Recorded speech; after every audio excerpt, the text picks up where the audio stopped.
As we leave our campgrounds, I remind myself that because of our lack of rain this summer, the amount of water going through the soil into the caves will be very little.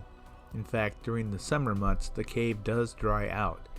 The best time to view the cave is in the early spring when the rains are plentiful, and in the fall when the rains return.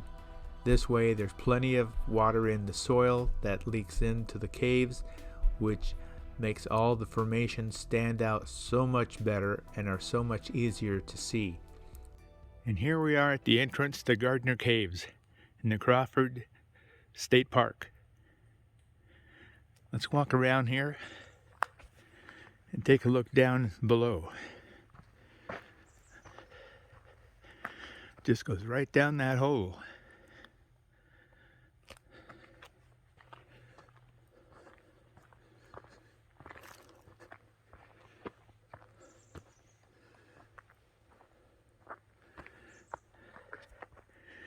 Right down to the hole we go. Tours are every 2 hours, starting at 10 a.m., ending at 4 p.m. So, we got here early. We're just going to wait for the group and then head on down below. Welcome everyone to Gardner Cave. This is a limestone cave. It was created by water naturally over a really long time. This is not a mine, nor has it ever been a mine. No gold or silver was found. About 500 million years ago, much of North America is believed to have been covered by an ocean. Creatures in the ocean, when they have shells or bones, and those creatures die, the shells and bones decompose, and they form an oozy sediment that hardens into a rock we call limestone. Most of the rock in here is limestone. It's this tannish colored rock. Outside the cave, it turns this grayish color. It weatherizes and turns gray. There's other rock on the ceiling called shale. That makes up the roof of the cave. And we already all walked off marble. That big step off the staircase was marble. Marble starts off as limestone, or dolomite. In this case, it was limestone. About 70 million years ago is when that marble probably showed up, when the Rocky Mountains did an epic building event towards the sky, folding and fracturing, allowing cracks to form in the ground. Those cracks allowed rainwater to filter through, collecting carbon dioxide from the soil. When carbon dioxide and water mix, it creates a weak acid, carbonic acid, that can dissolve, eat away limestone. And that's how this cave was formed. Acid water erosion. When that acid water hits the air of the cave, it leaves behind this white stuff. This white stuff is called calcium bicarbonate.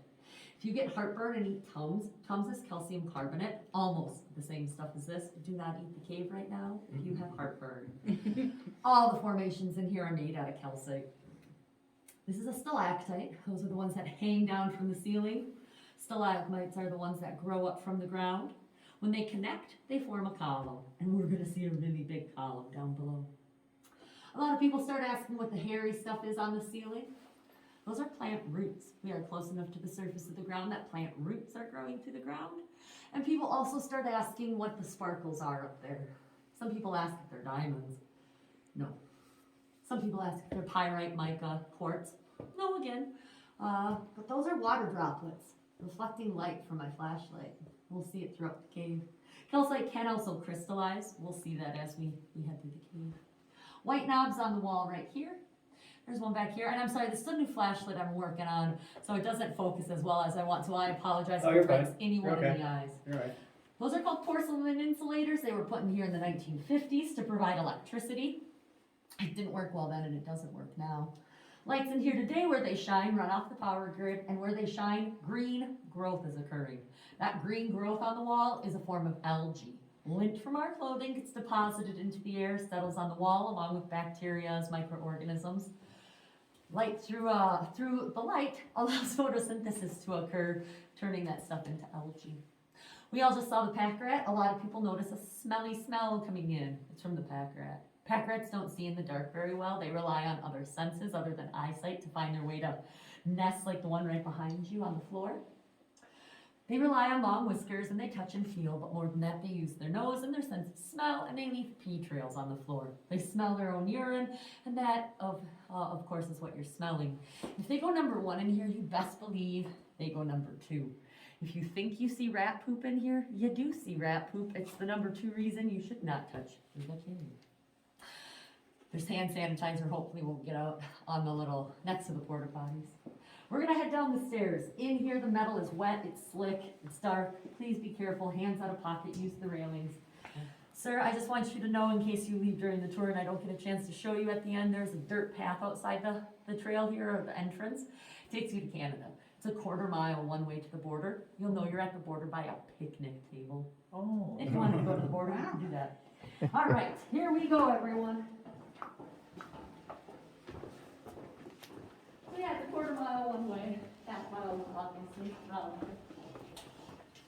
Take your time, don't go fast like me. On the way down the stairs, if you feel comfortable, halfway down, you'll see a formation we call the frozen waterfall. It's calcite deposited on the wall surface. It is not frozen water. Please be careful coming off the stairs. You'll be exiting onto the cave floor, which can be slick, rocks sticking out, potholes. I told you there was some awareness. Just gotta figure out how to use my flashlight. Sorry, does that bright you, sir? It looks like it's in your eyes, so it's not brightening any of you? Be honest, if it's brightening you in the eyes, literally say lady. Oh, I've got transition, so I'll never be able to see it. That's a good call, but yeah, I have another flashlight that uses batteries that I really love, but the amount of batteries we go through is absurd. So I'm trying to do the responsible thing here. Everybody's changing over to LED plug-ins. Yep, it's an LED light, but it's not rechargeable. And this one is. All right, anyway, you're not here to hear about my flashlight usage. Maybe you are. We're looking at more flowstone down here in front of us, excuse me. We call it the Christmas tree or the zoo. I don't see much of a Christmas tree. I'll admit it looks like a pine tree.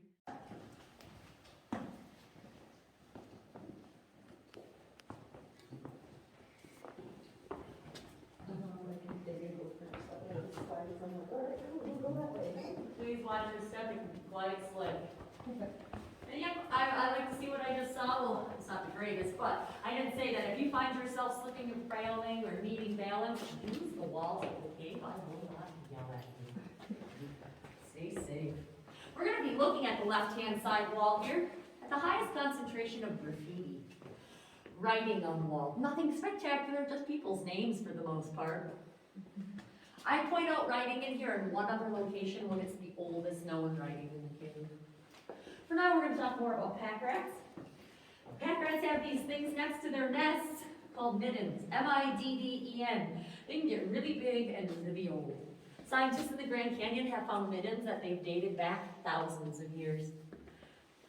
Bushy-tailed wood rats get the nickname pack rats because they love to pack stuff home. If they can pick it up and carry it, they will try to bring it with them, especially things that reflect light. I don't have anything reflective, but there's a bone or an antler in this one. Oh yeah, I see it. Yep, right there. You probably have caught sight of this white fluffy stuff by now. There's a whole line of it that we just passed. I don't want to bright anyone, turn around and follow my flashlight right there on the wall. So that white fluffy stuff is called troll hair mold, growing off pack rat poop. All poop has nutrients, that's what it's growing from. It's about 3 to 4 inches tall and then collapses in on itself. To the ceiling is a hanging stalactite. A lot of people think it looks like a chicken or a turkey, maybe corn on the cob, a pot from the movie Alien. Looks like a cashew plant. I heard, maybe not that, I hear cacao bean a lot. Oh. But maybe I've heard the cashew once or twice actually, now that you mention it. Or a rock cocoon. There you go. What's coming out of there when I have this? Careful coming across that metal bridge, it can be slick.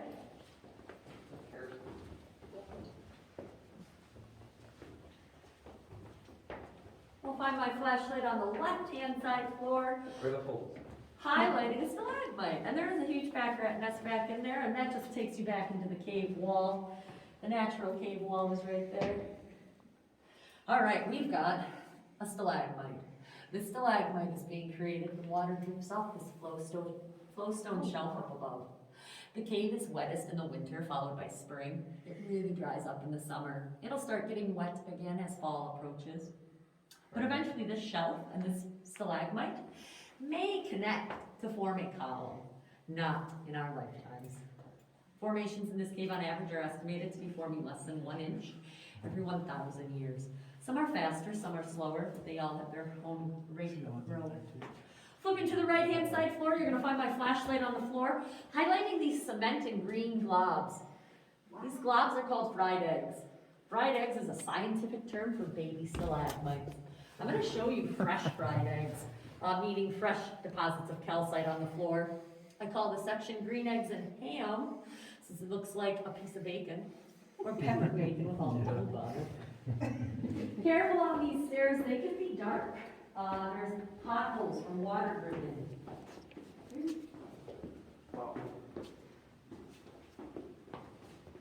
At the bottom of the stairs as you come,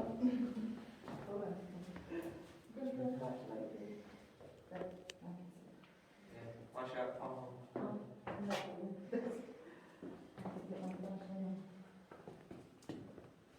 at the bottom of the stairs, you're gonna see some stalagmites hanging off the wall. It's a good chance to see the crystalline structure inside. Yeah, more popcorn. Careful on the metal bridge, the rest of the time in here will be on this metal walkway system. Yeah.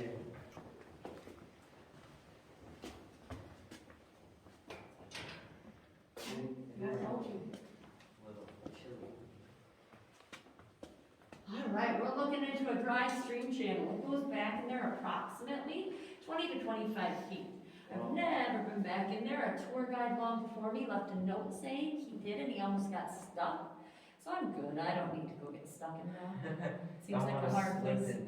Yeah, right. Water doesn't flow in from outside anymore, it's filled in naturally. You're about to pass a thermometer on your left-hand side. It should read around 40 degrees Fahrenheit. That is the temperature in here year-round.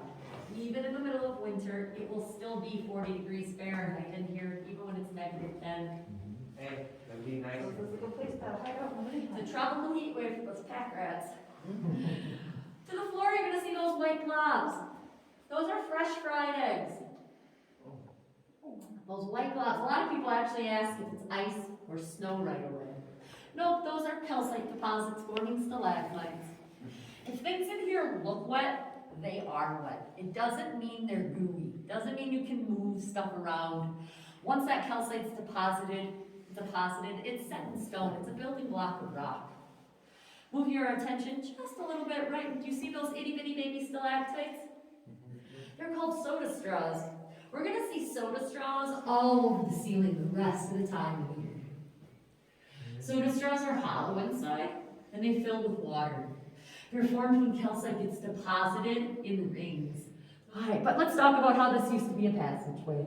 At the end of the last ice age, this passageway was filled in with all sorts of rocks, clay, sand, silts, all sorts of sediments. And how far did it go in there? I honestly don't know.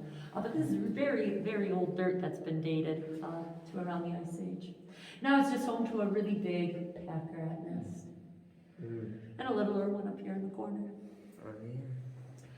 Let's talk about the side the cave continues on that way. For over 504 feet, the cave continues on through that black gate car down below. It goes to a depth of 297 feet below the ground. Wow. Scientists have completely mapped and explored this cave. Through that gate, it's called the Narrows. It gets really tight, and there you have to crawl on your hands and knees for about 50 yards. Eventually, you're on your back at a 45-degree angle, sliding down using a rope on your back or belly, your choice.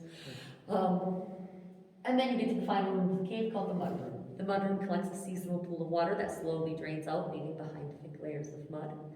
And that's why it's called the mudroom. Scientists have applied dye to the water down there and found that some of the dyed water comes out at a spring behind a maintenance shop at Boundary Dam. The type of light source you choose to use in a cave greatly affects the experience you'll have. Changes how you see things, changes how you feel about what you're seeing. Alright, this is gonna go off. I hope you guys enjoyed the tour of Gardner Cave. Well, anyway, tomorrow we take off, continue our journey, and have plans of taking a dirt road over the mountains to Northport, where there's a winery, China Bend Winery, right on the Columbia, that I hope to stay the night at.